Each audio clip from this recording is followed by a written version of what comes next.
A Room with a View, by E. M. Forster. Chapter 3. Music, Violets, and the Letter S. It so happened that Lucy, who found daily life rather chaotic, entered a more solid world when she opened the piano. She was then no longer either deferential or patronizing, no longer either a rebel or a slave. The kingdom of music is not the kingdom of this world. It will accept those whom breeding and intellect and culture have alike rejected. The commonplace person begins to play, and shoots into the empyrean without effort, whilst we look up, marvelling how he has escaped us, and thinking how we could worship him and love him, would he but translate his visions into human words, and his experiences into human actions. Perhaps he cannot, certainly he does not, or does so very seldom. Lucy had done so never. She was no dazzling executant, her runs were not at all like strings of pearls, and she struck no more right notes than was suitable for one of her age and situation. Nor was she the passionate young lady who performs so tragically on a summer's evening with the window open. Passion was there, but it could not be easily labelled. It slipped between love and hatred and jealousy, and all the furniture of the pictorial style. And she was tragical only in the sense that she was great, for she loved to play on the side of victory. Victory of what and over what, that is more than the words of daily life can tell us. But that some sonatas of Beethoven are written tragic no one can gainsay. Yet they can triumph or despair as the player decides, and Lucy had decided that they should triumph. A very wet afternoon at the Bertolini permitted her to do the thing she really liked, and after lunch she opened the little draped piano. A few people lingered round and praised her playing, but finding that she made no reply, dispersed to their rooms to write up their diaries or to sleep. She took no notice of Mr. Emerson looking for his son, nor of Miss Bartlett looking for Miss Lavish, nor of Miss Lavish looking for her cigarette-case. Like every true performer, she was intoxicated by the mere feel of the notes. They were fingers caressing her own, and by touch, not by sound alone, did she come to her desire. Mr. Beebe, sitting unnoticed in the window, pondered this illogical element in Miss Honeychurch, and recalled the occasion at Tunbridge Wells when he had discovered it. It was at one of those entertainments where the upper classes entertain the lower. The seats were filled with a respectful audience, and the ladies and gentlemen of the parish, under the auspices of their vicar, sang or recited or imitated the drawing of a champagne cork. Among the promised items was Miss Honeychurch, piano, Beethoven. And Mr. Beebe was wondering whether it would be Adelaida or the March of the Ruins of Athens, when his composure was disturbed by the opening bars of Opus 3. He was in suspense all through the introduction, for not until the pace quickens does one know what the performer intends. With the roar of the opening theme he knew that things were going extraordinarily. In the chords that herald the conclusion he heard the hammer strokes of victory.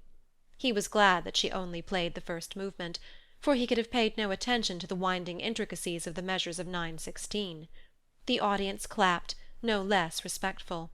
It was Mr. Beebe who started the stamping. It was all that one could do.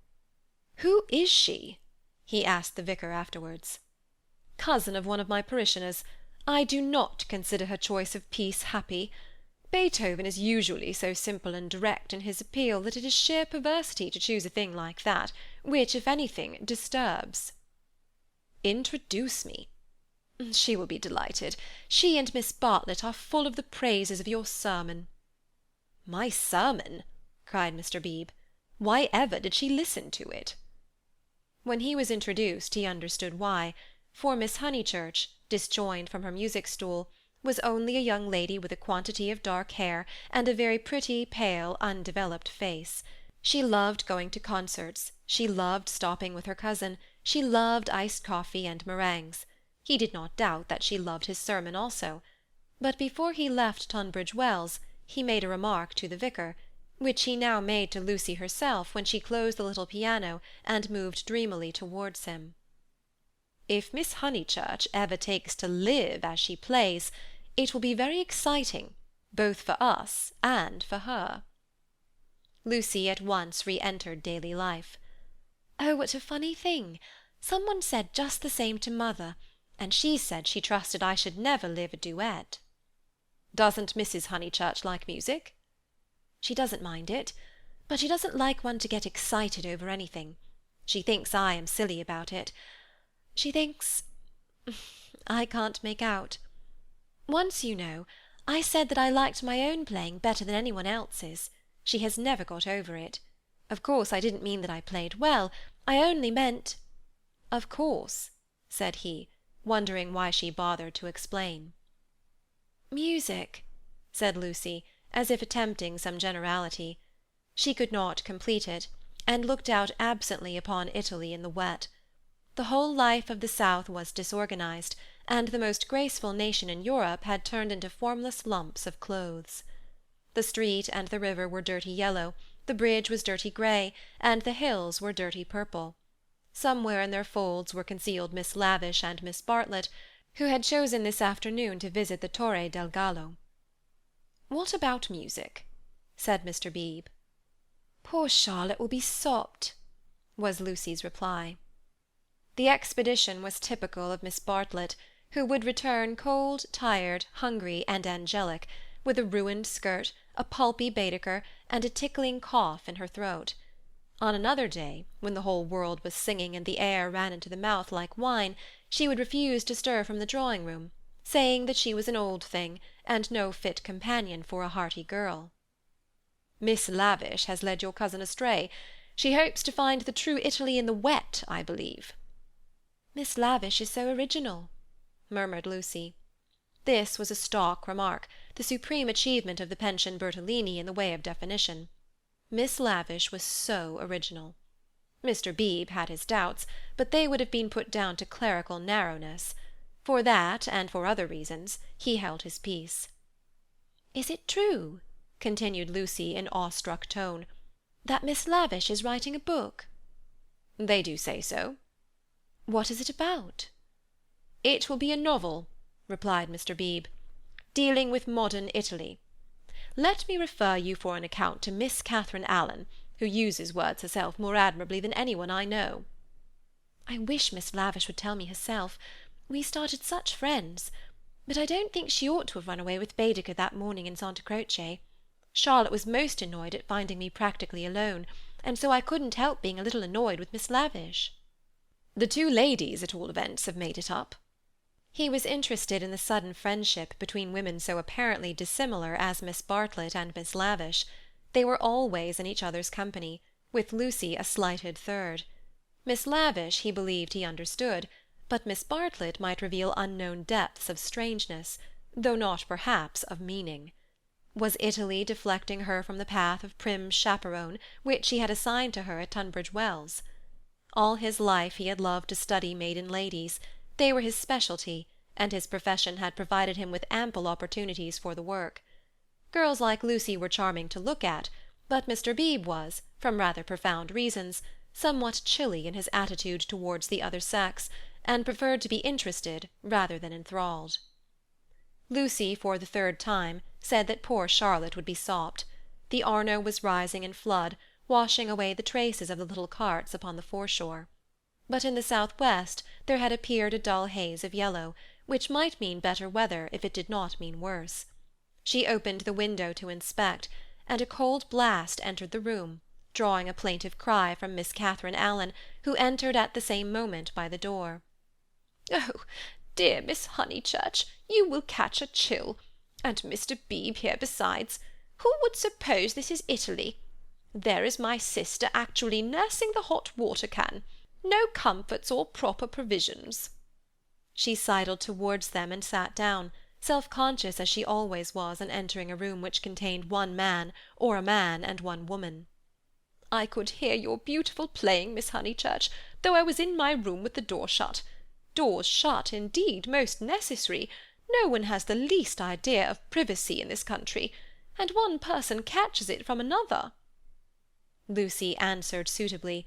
Mr. Beebe was not able to tell the ladies of his adventure at Medina, where the chambermaid burst in upon him in his bath, exclaiming cheerfully, "Fa niente, sono vecchia." He contented himself with saying, "I quite agree with you, Miss Allen. The Italians are a most unpleasant people. They pry everywhere, they see everything, and they know what we want before we know it ourselves. We are at their mercy. They read our thoughts, they foretell our desires.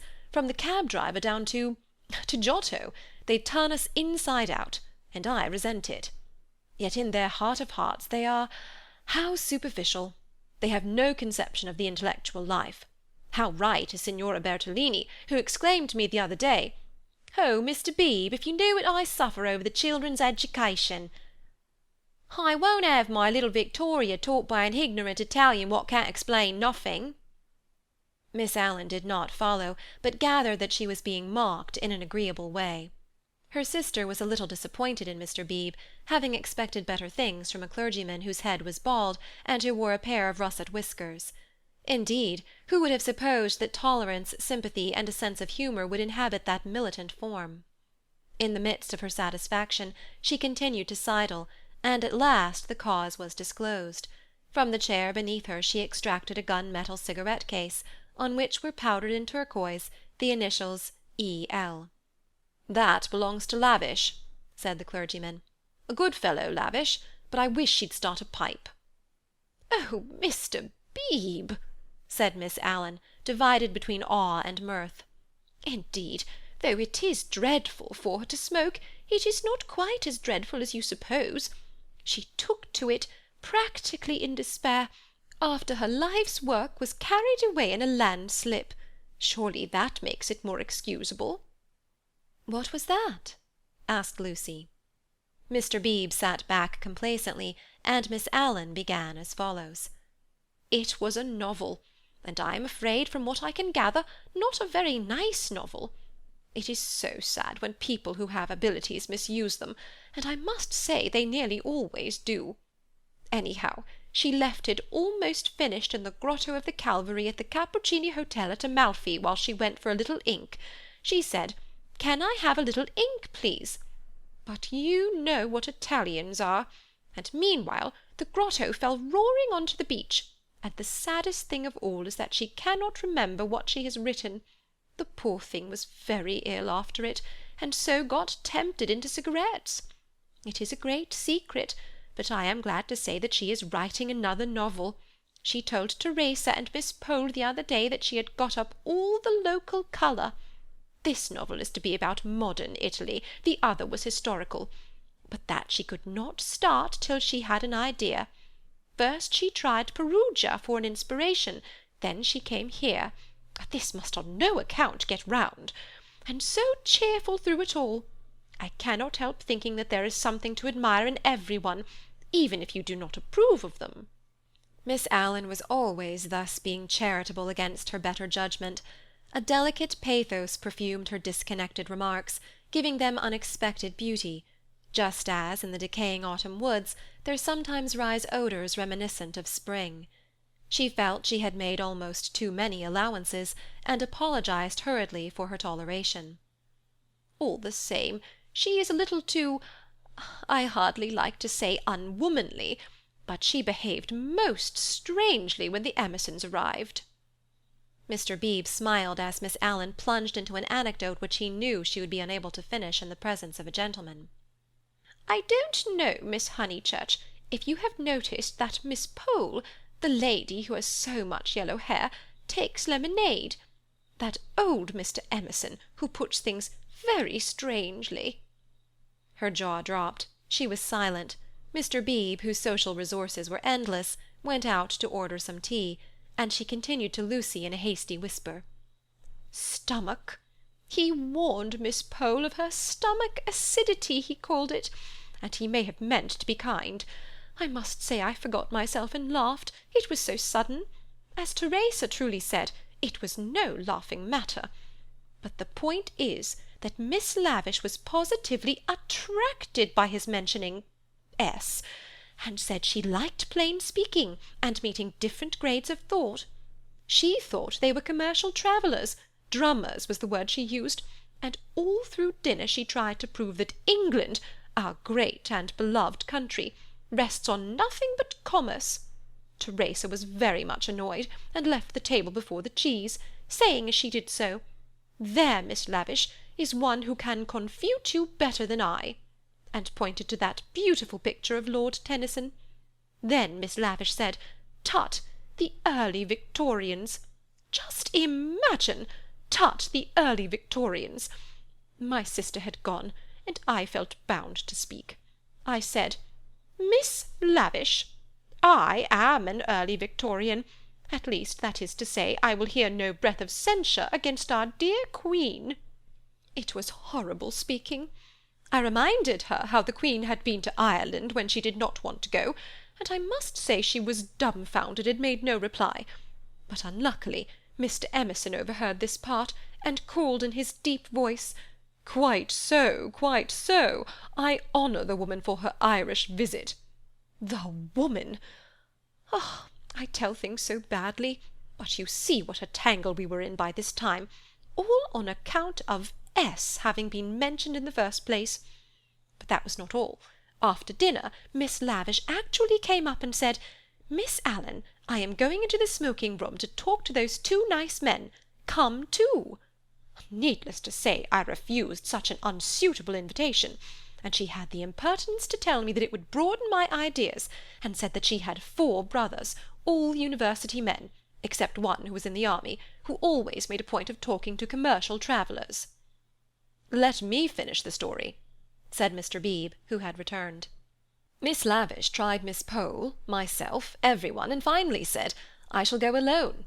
She went. At the end of 5 minutes she returned unobtrusively with a green baize board and began playing Patience." "Whatever happened?" cried Lucy. "No one knows. No one will ever know. Miss Lavish will never dare to tell, and Mr. Emerson does not think it worth telling." "Mr. Beebe, old Mr. Emerson, is he nice or not nice? I do so want to know." Mr. Beebe laughed and suggested that she should settle the question for herself. "No, but it is so difficult. Sometimes he is so silly, and then I do not mind him. Miss Allen, what do you think? Is he nice?" The little old lady shook her head, and sighed disapprovingly. Mr. Beebe, whom the conversation amused, stirred her up by saying, "I consider that you are bound to class him as nice, Miss Allen, after that business of the violets." "Violets? Oh dear, who told you about the violets? How do things get round? A pension is a bad place for gossips. No, I cannot forget how they behaved at Mr. Eager's lecture at Santa Croce. Oh, poor Miss Honeychurch! It really was too bad. No, I have quite changed. I do not like the Emersons. They are not nice." Mr. Beebe smiled nonchalantly. He had made a gentle effort to introduce the Emersons into Bertolini society, and the effort had failed. He was almost the only person who remained friendly to them. Miss Lavish, who represented intellect, was avowedly hostile, and now the Miss Allens, who stood for good breeding, were following her. Miss Bartlett, smarting under an obligation, would scarcely be civil. The case of Lucy was different.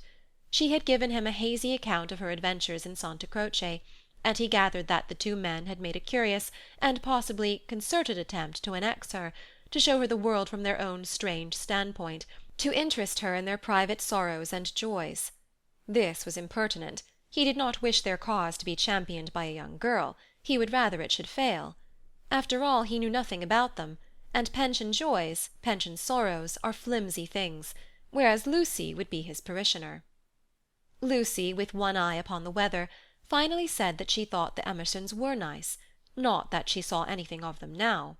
Even their seats at dinner had been moved. "But aren't they always waylaying you to go out with them, dear?" said the little lady inquisitively. "Only once. Charlotte didn't like it and said something. Quite politely, of course." "Most right of her. They don't understand our ways. They must find their level." Mr. Beebe rather felt that they had gone under. They had given up their attempt, if it was one, to conquer society, and now the father was almost as silent as the son. He wondered whether he would not plan a pleasant day for these folk before they left. Some expedition, perhaps, with Lucy well chaperoned to be nice to them. It was one of Mr. Beebe's chief pleasures to provide people with happy memories. Evening approached while they chatted. The air became brighter, the colours on the trees and hills were purified, and the Arno lost its muddy solidity and began to twinkle. There were a few streaks of bluish-green among the clouds, a few patches of watery light upon the earth, and then the dripping façade of San Miniato shone brilliantly in the declining sun. "Too late to go out," said Miss Allen in a voice of relief. "All the galleries are shut." "I think I shall go out," said Lucy. "I want to go round to the town in the circular tram, on the platform by the driver." Her two companions looked grave. Mr. Beebe, who felt responsible for her in the absence of Miss Bartlett, ventured to say, "I wish we could. Unluckily I have letters. If you do want to go out alone, won't you be better on your feet?" "Italians, dear, you know," said Miss Allen. "Perhaps I shall meet someone who reads me through and through." But they still looked disapproval, and she so far conceded to Mr. Beebe as to say that she would only go for a little walk, and keep to the street frequented by tourists. "She oughtn't really to go at all," said Mr. Beebe as they watched her from the window. "And she knows it. I put it down to too much Beethoven." End of chapter 3.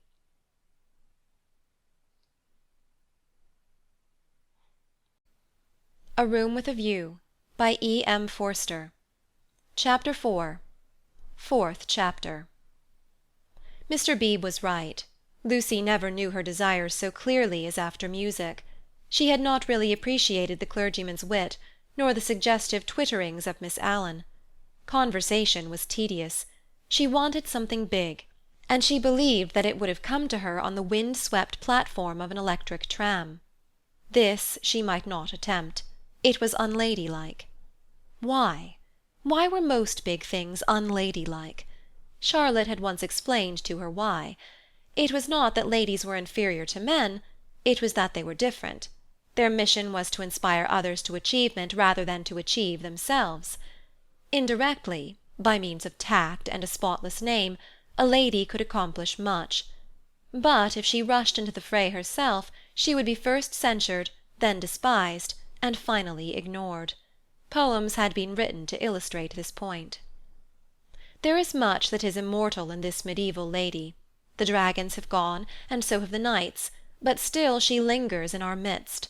She reigned in many an early Victorian castle, and was queen of much early Victorian song. It is sweet to protect her in the intervals of business, sweet to pay her honour when she has cooked our dinner well. But alas, the creature grows degenerate. In her heart also there are springing up strange desires.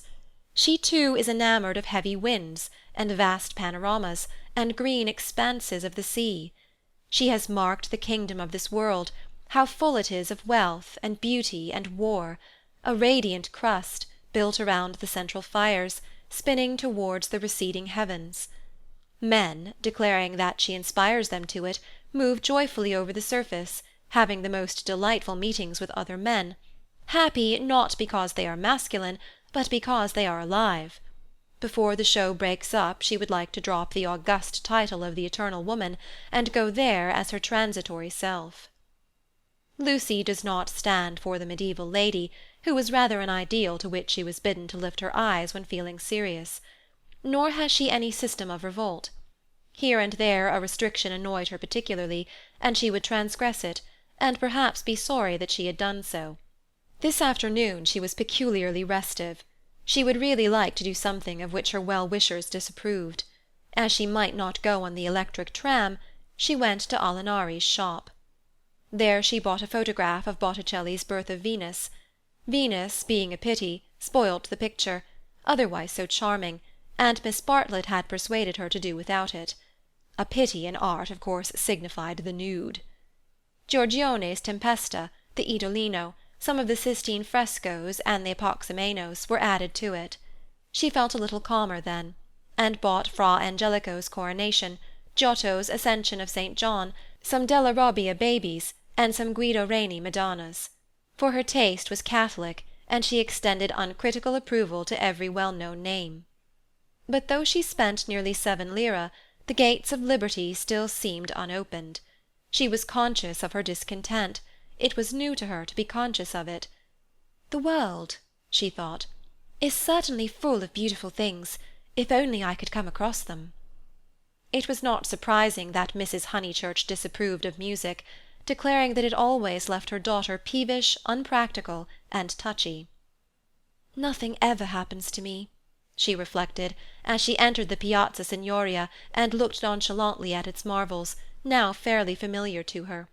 The great square was in shadow, the sunshine had come too late to strike it. Neptune was already unsubstantial in the twilight, half god, half ghost, and his fountain plashed dreamily to the men and satyrs who idled together on its marge. The loggia showed as the triple entrance of a cave, wherein many a deity, shadowy but immortal, looked forth upon the arrivals and departures of mankind. It was the hour of unreality, the hour, that is, when unfamiliar things are real. An older person at such an hour and in such a place might think that sufficient was happening to him, and rest content. Lucy desired more. She fixed her eyes wistfully on the tower of the palace, which rose out of the lower darkness like a pillar of roughened gold. It seemed no longer a tower, no longer supported by earth, but some unattainable treasure throbbing in the tranquil sky. Its brightness mesmerized her, still dancing before her eyes when she bent them to the ground and started towards home. Then something did happen. 2 Italians by the loggia had been bickering about a debt. "Cinque lire," they had cried, "cinque lire." They sparred at each other, and one of them was hit lightly upon the chest. He frowned. He bent towards Lucy with a look of interest, as if he had an important message for her. He opened his lips to deliver it, and a stream of red came out between them, and trickled down his unshaven chin. That was all. A crowd rose out of the dusk. It hid this extraordinary man from her, and bore him away to the fountain. Mr. George Emerson happened to be a few paces away, looking at her across the spot where the man had been. How very odd! Across something. Even as she caught sight of him he grew dim, the palace itself grew dim, swayed above her, fell on to her softly, slowly, noiselessly, and the sky fell with it. She thought, "Oh, what have I done?" "Oh, what have I done?" she murmured, and opened her eyes. George Emerson still looked at her, but not across anything. She had complained of dullness, and lo, one man was stabbed, and another held her in his arms. They were sitting on some steps in the Uffizi arcade. He must have carried her. He rose when she spoke and began to dust his knees. She repeated, "Oh, what have I done?" "You fainted." I am very sorry." "How are you now?" "Perfectly well, absolutely well." And she began to nod and smile. "Then let us come home. There's no point in our stopping." He held out his hand to pull her up. She pretended not to see it. The cries from the fountain, they had never ceased, rang emptily. The whole world seemed pale and void of its original meaning. "How very kind you have been. I might have hurt myself falling. But now I am well. I can go alone, thank you." His hand was still extended. "Oh, my photographs!" she suddenly exclaimed. "What photographs?" "I bought some photographs at Alinari's. I must have dropped them out there in the square." She looked at him cautiously. "Would you add to your kindness by fetching them?" He added to his kindness. As soon as he had turned his back, Lucy arose with the running of a maniac and stole down the arcade towards the Arno. "Miss Honeychurch?" She stopped with her hand on her heart. "You sit still. You aren't fit to go home alone." "Yes, I am, thank you so very much." "No, you aren't. You'd go openly if you were." "But I had rather—" "Then I don't fetch your photographs." "I had rather be alone." He said imperiously, "The man is dead. The man is probably dead. Sit down till you are rested." She was bewildered, and obeyed him. "And don't move till I come back." In the distance she saw creatures with black hoods, such as appear in dreams. The palace tower had lost the reflection of the declining day, and joined itself to earth. How should she talk to Mr. Emerson when he returned from the shadowy square? Again the thought occurred to her. Oh, what have I done? The thought that she, as well as the dying man, had crossed some spiritual boundary. He returned, and she talked of the murder. Oddly enough, it was an easy topic. She spoke of the Italian character. She became almost garrulous over the incident that had made her faint 5 minutes before. Being strong physically, she soon overcame the horror of blood. She rose without his assistance, and though wings seemed to flutter inside her, she walked firmly enough towards the Arno. There a cabman signalled to them. They refused him. "And the murderer tried to kiss him, you say? How very odd Italians are! And gave himself up to the police. Mr. Beebe was saying that Italians know everything, but I think they are rather childish. When my cousin and I were at the Pitti yesterday— What was that?" He had thrown something into the stream. "What did you throw in?" "Things I didn't want," he said crossly. "Mr. Emerson." "Well?" "Where are the photographs?" He was silent. "I believe it was my photographs that you threw away." "I didn't know what to do with them," he cried, and his voice was that of an anxious boy. Her heart warmed towards him for the first time. "They were covered with blood. There, I'm glad I've told you. And all the time we were making conversation I was wondering what to do with them." He pointed downstream. "They've gone." The river swirled under the bridge. "I did mind them so. And one is so foolish. It seemed better that they should go out to the sea. I don't know. I may just mean that they frightened me." Then the boy verged into a man. "For something tremendous has happened. I must face it without getting muddled. It isn't exactly that a man has died." Something warned Lucy that she must stop him. "It has happened," he repeated, "and I mean to find out what it is." "Mr. Emerson." He turned towards her, frowning, as if she had disturbed him in some abstract quest. "I want to ask you something before we go in." They were close to their pension. She stopped and leant her elbows against the parapet of the embankment. He did likewise. There is at times a magic in identity of position. It is one of the things that have suggested to us eternal comradeship. She moved her elbows before saying, "I have behaved ridiculously." He was following his own thoughts. "I was never so much ashamed of myself in my life. I cannot think what came over me." "I nearly fainted myself," he said, but she felt that her attitude repelled him. "Well, I owe you 1,000 apologies." "Oh, all right." "And this is the real point. You know how silly people are gossiping, ladies especially, I am afraid. You understand what I mean?" "I'm afraid I don't." "I mean, would you not mention it to anyone? My foolish behaviour?" "Your behaviour? Oh, yes. All right, all right." "Thank you so much. And would you—" She could not carry her request any further. The river was rushing below them, almost black in the advancing night. He had thrown her photographs into it, and then he had told her the reason. It struck her that it was hopeless to look for chivalry in such a man. He would do her no harm by idle gossip. He was trustworthy, intelligent, and even kind. He might even have a high opinion of her. But he lacked chivalry. His thoughts, like his behaviour, would not be modified by awe. It was useless to say to him, "And would you?" and hope that he would complete the sentence for himself, averting his eyes from her nakedness like the night in that beautiful picture. She had been in his arms, and he remembered it, just as he remembered the blood on the photographs that she had bought in Alinari's shop. It was not exactly that a man had died. Something had happened to the living. They had come to a situation where character tells, and where childhood enters upon the branching paths of youth. "Well, thank you so much," she repeated. "How quickly these accidents do happen, and then one returns to the old life." "I don't." Anxiety moved her to question him.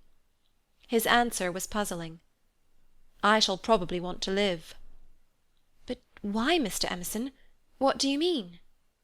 "I shall want to live, I say." Leaning her elbows on the parapet, she contemplated the river Arno, whose roar was suggesting some unexpected melody to her ears. End of Chapter 4. A Room with a View by Forster. Chapter 5. Possibilities of a Pleasant Outing. It was a family saying that you never knew which way Charlotte Bartlett would turn. She was perfectly pleasant and sensible over Lucy's adventure, found the abridged account of it quite adequate, and paid suitable tribute to the courtesy of Mr. George Emerson. She and Miss Lavish had had an adventure also. They had been stopped at the Dazio coming back, and the young officials there, who seemed impudent and désoeuvré, had tried to search their reticules for provisions. It might have been most unpleasant. Fortunately Miss Lavish was a match for anyone. For good or for evil, Lucy was left to face her problem alone.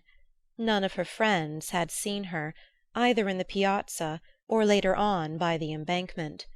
Mr. Beebe, indeed, noticed her startled eyes at dinner-time, had again passed to himself the remark of "too much Beethoven." But he only supposed that she was ready for an adventure, not that she had encountered it. This solitude oppressed her. She was accustomed to have her thoughts confirmed by others, or at all events contradicted. It was too dreadful not to know whether she was thinking right or wrong. At breakfast next morning she took decisive action. There were two plans between which she had to choose. Mr. B. was walking up to the Torre del Gallo with the Emersons and some American ladies. Would Miss Bartlett and Miss Honeychurch join the party? Charlotte declined for herself; she had been there in the rain the previous afternoon. But she thought it an admirable idea for Lucy, who hated shopping, changing money, fetching letters, and other irksome duties, all of which Miss Bartlett must accomplish this morning, and could easily accomplish alone. "No, Charlotte," cried the girl with real warmth. "It's very kind of Mr. Beebe, but I am certainly coming with you.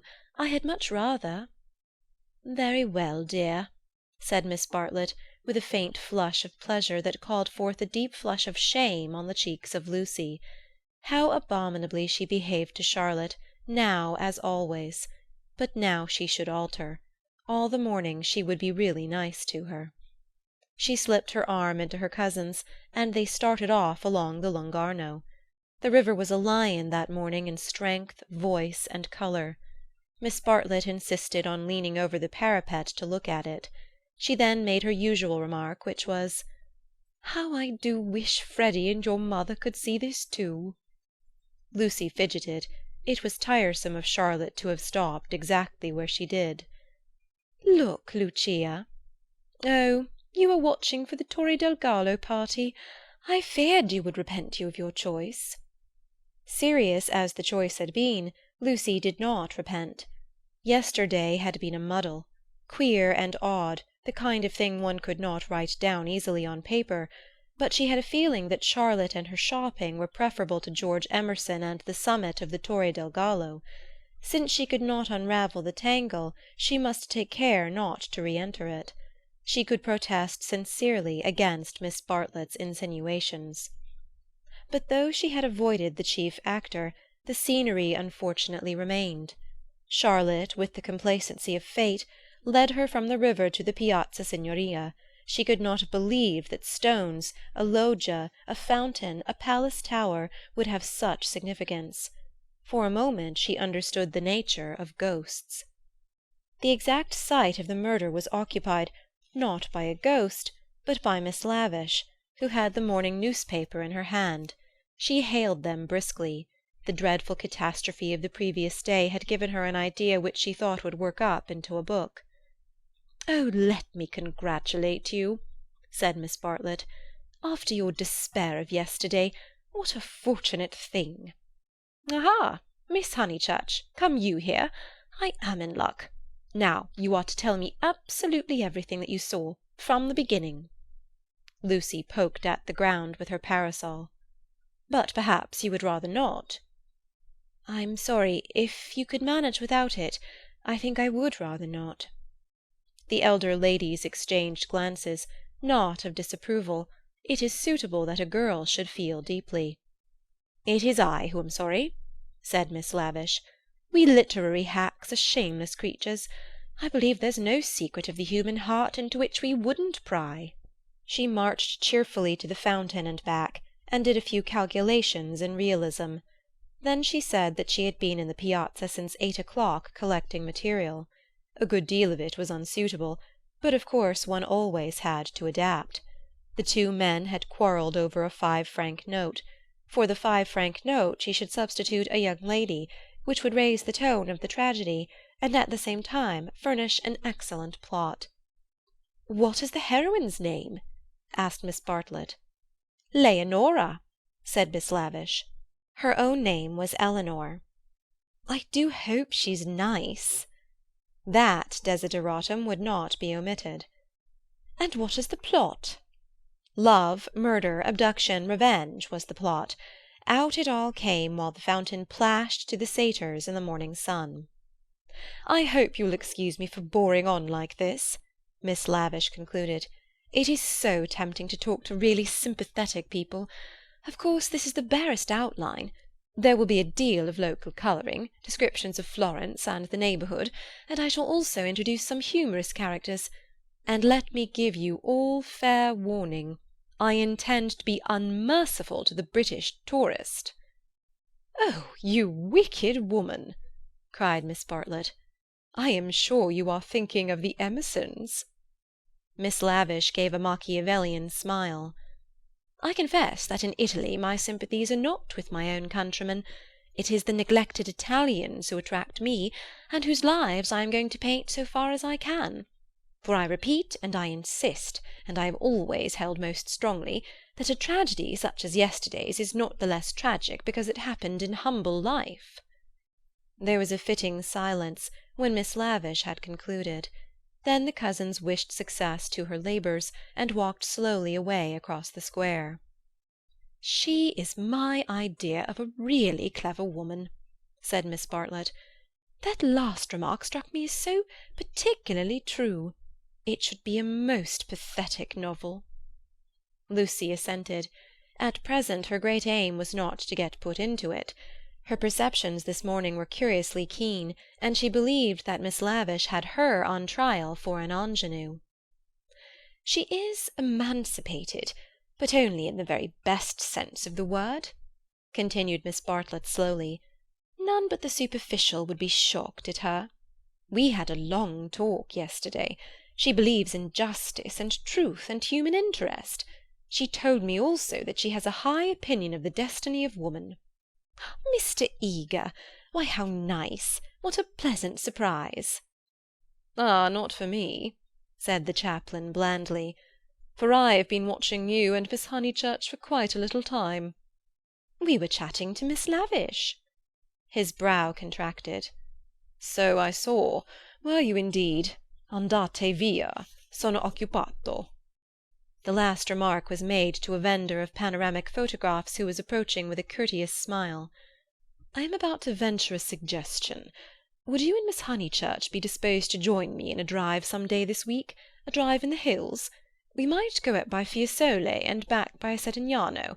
There is a point on that road where we could get down and have an hour's ramble on the hillside. The view thence of Florence is most beautiful, far better than the hackneyed view from Fiesole. It is the view that Alessio Baldovinetti is fond of introducing into his pictures. That man had a decided feeling for landscape, decidedly. But who looks at it today? Ah, the world is too much with us." Miss Bartlett had not heard of Alessio Baldovinetti, but she knew that Mr. Eager was no commonplace chaplain. He was a member of the residential colony who had made Florence their home. He knew the people who never walked about with their Baedekers, who had learnt to take a siesta after lunch, who took drives the pensioned tourists never heard of, and saw by private influence galleries which were closed to them. Living in delicate seclusion, some in furnished flats, others in Renaissance villas on Fiesole's slope, they read, wrote, studied, and exchanged ideas, thus attaining to that intimate knowledge, or rather perception, of Florence, which is denied to all who carry in their pockets the coupons of Cook. Therefore an invitation from the chaplain was something to be proud of. Between the two sections of his flock he was often the only link, and it was his avowed custom to select those of his migratory sheep who seemed worthy, and give them a few hours in the pastures of the permanent. Tea at a Renaissance villa? Nothing had been said about it yet, but if it did come to that, How Lucy would enjoy it! A few days ago and Lucy would have felt the same, but the joys of life were grouping themselves anew. A drive in the hills with Mr. Eager and Miss Bartlett, even if culminating in a residential tea-party, was no longer the greatest of them. She echoed the raptures of Charlotte somewhat faintly. Only when she heard that Mr. Beebe was also coming did her thanks become more sincere. "So we shall be a partie carrée," said the chaplain. "In these days of toil and tumult one has the great needs of the country and its message of purity. Andante via, andante presto, presto. Ah, the town! Beautiful as it is the town." They assented. "This very square, so I am told, witnessed yesterday the most sordid of tragedies. To one who loves the Florence of Dante and Savonarola there is something portentous in such desecration, portentous and humiliating." "Humiliating indeed," said Miss Bartlett. "Miss Honeychurch happened to be passing through as it happened. She can hardly bear to speak of it." She glanced at Lucy proudly. "And how came we to have you here?" asked the chaplain paternally. Miss Bartlett's recent liberalism oozed away at the question. "Do not blame her, please, Mr. Eager. The fault is mine. I left her unchaperoned." "So you were here alone, Miss Honeychurch?" His voice suggested sympathetic reproof, but at the same time indicated that a few harrowing details would not be unacceptable. His dark, handsome face drooped mournfully towards her to catch her reply. "Practically." "One of our pension acquaintances kindly brought her home," said Miss Bartlett, adroitly concealing the sex of the preserver. "For her also it must have been a terrible experience. I trust that neither of you were at all—that it was not in your immediate proximity." Of the many things Lucy was noticing to-day, not the least remarkable was this: the ghoulish fashion in which respectable people will nibble after blood. George Emerson had kept the subject strangely pure. "He died by the fountain, I believe," was her reply. "And you and your friend?" "Were over at the loggia." "That must have saved you much. You have not, of course, seen the disgraceful illustrations which the gutter press— This man is a public nuisance. He knows that I am a resident perfectly well, and yet he goes on worrying me to buy his vulgar views." Surely the vendor of photographs was in league with Lucy, in the eternal league of Italy with youth. He had suddenly extended his book before Miss Bartlett and Mr. Eager, binding their hands together by a long glossy ribbon of churches, pictures, and views. "This is too much!" cried the chaplain, striking petulantly at one of Fra Angelico's angels. She tore. A shrill cry arose from the vendor. The book, it seemed, was more valuable than one would have supposed. "Willingly would I purchase—" began Miss Bartlett. "Ignore him," said Mr. Eager sharply, and they all walked rapidly away from the square. But an Italian can never be ignored, least of all when he has a grievance. His mysterious persecution of Mr. Eager became relentless. The air rang with his threats and lamentations. He appealed to Lucy. Would not she intercede? He was poor, he sheltered a family, the tax on bread. He waited, he gibbered, he was recompensed, he was dissatisfied, he did not leave them until he had swept their minds clean of all thoughts, whether pleasant or unpleasant. Shopping was the topic that now ensued. Under the chaplain's guidance they selected many hideous presents and mementos, florid little picture frames that seemed fashioned in gilded pastry, other little frames, more severe, that stood on little easels, and were carven out of oak, a blotting book of vellum, a Dante of the same material, cheap mosaic brooches which the maids next Christmas would never tell from real, pins, pots, heraldic saucers, brown art photographs, Eros and Psyche in alabaster, St. Peter to match, all of which would have cost less in London. This successful morning left no pleasant impressions on Lucy. She had been a little frightened, both by Miss Lavish and by Mr. Eager, she knew not why. And as they frightened her, she had, strangely enough, ceased to respect them. She doubted that Miss Lavish was a great artist. She doubted that Mr. Eager was as full of spirituality and culture as she had been led to suppose. They were tried by some new test, and they were found wanting. As for Charlotte, As for Charlotte, she was exactly the same. It might be possible to be nice to her, it was impossible to love her. The son of a labourer, I happen to know it for a fact. A mechanic of some sort himself when he was young. Then he took to writing for the socialistic press. I came across him at Brixton." They were talking about the Emersons. "How wonderfully people rise in these days!" sighed Miss Bartlett, fingering a model of the Leaning Tower of Pisa. "Generally," replied Mr. Eager, "one has only sympathy with their success. That desire for education and for social advance. In these things there is something not wholly vile. There are some working men whom one would be very willing to see out here in Florence, little as they would make of it." "Is he a journalist now?" Miss Bartlett asked. "He is not. He made an advantageous marriage." He uttered this remark with a voice full of meaning, and ended it with a sigh. "Oh, so he has a wife?" "Dead, Miss Bartlett, dead. I wonder—yes, I wonder how he has the effrontery to look me in the face, to dare to claim acquaintance with me. He was in my London parish long ago. The other day, in Santa Croce, when he was with Miss Honeychurch, I snubbed him. Let him beware that he does not get more than a snub." "What?" cried Lucy, flushing. "Exposure," hissed Mr. Eager. He tried to change the subject, but in scoring a dramatic point he had interested his audience more than he had intended. Miss Bartlett was full of very natural curiosity. Lucy, though she wished never to see the Emersons again, was not disposed to condemn them on a single word. "Do you mean," she asked, "that he is an irreligious man? We know that already." "Lucy, dear," said Miss Bartlett, gently reproving her cousin's penetration, "I should be astonished if you knew all. The boy, an innocent child at the time, I will exclude. God knows what his education and his inherited qualities may have made him." "Perhaps," said Miss Bartlett, "it is something that we had better not hear." "To speak plainly," said Mr. Eager, "it is. I will say no more." For the first time Lucy's rebellious thoughts swept out in words, for the first time in her life. "You have said very little." "It was my intention to say very little," was his frigid reply. He gazed indignantly at the girl, who met him with equal indignation. She turned towards him from the shop counter, her breast heaved quickly. He observed her brow and the sudden strength of her lips. It was intolerable that she should disbelieve him. "Murder, if you want to know," he cried angrily. "That man murdered his wife." "How?" she retorted. "To all intents and purposes he murdered her. That day in Santa Croce, did they say anything against me?" "Not a word, Mr. Eager.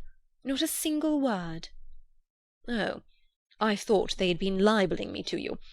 But I suppose it is only their personal charms that make you defend them." "I'm not defending them," said Lucy, losing her courage and relapsing into the old chaotic methods. "They're nothing to me."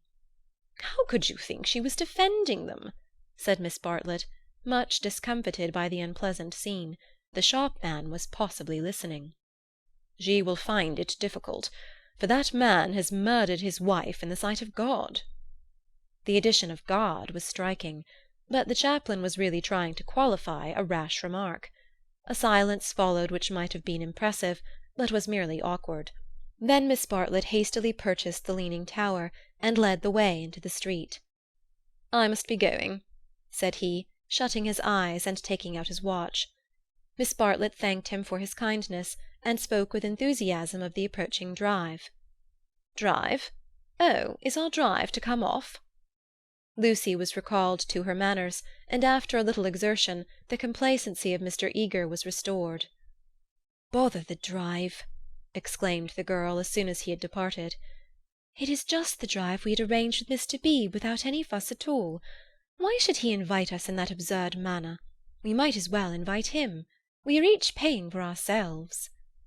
Miss Bartlett, who had intended to lament over the Emersons, was launched by this remark into unexpected thoughts.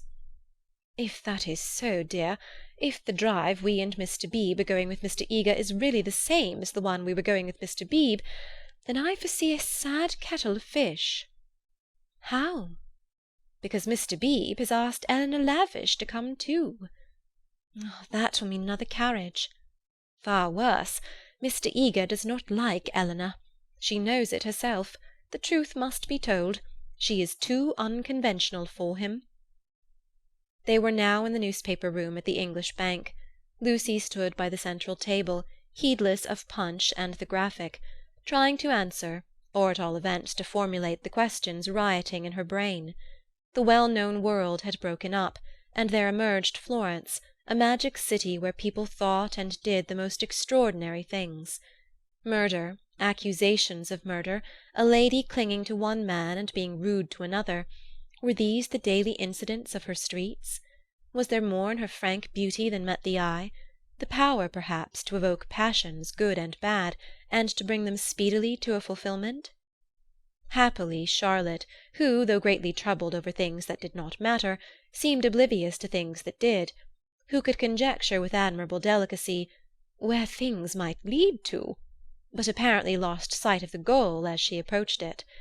Now she was crouching in the corner trying to extract a circular note from a kind of linen nose-bag which hung in chaste concealment round her neck. She had been told that this was the only safe way to carry money in Italy. It must only be broached within the walls of the English Bank.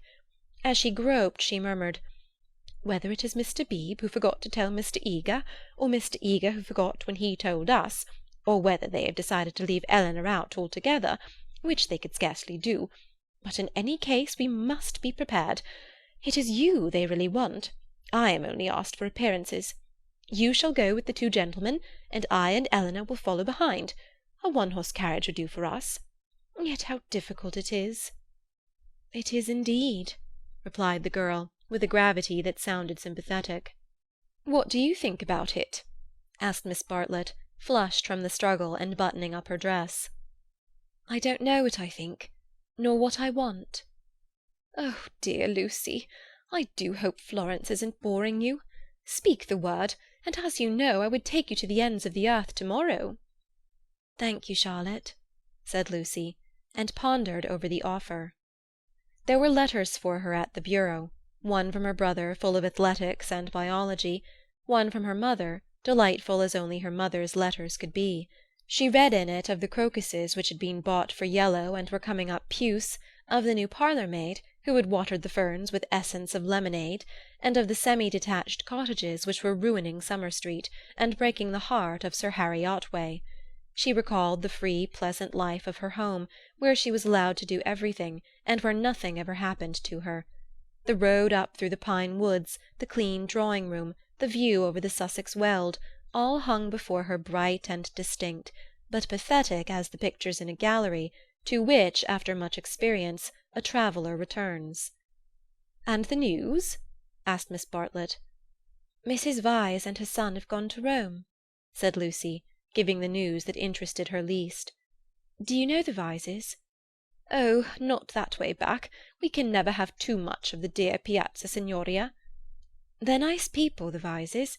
So clever. My idea of what's really clever. Don't you long to be in Rome?" "I'd die for it." The Piazza Signoria is too stony to be brilliant.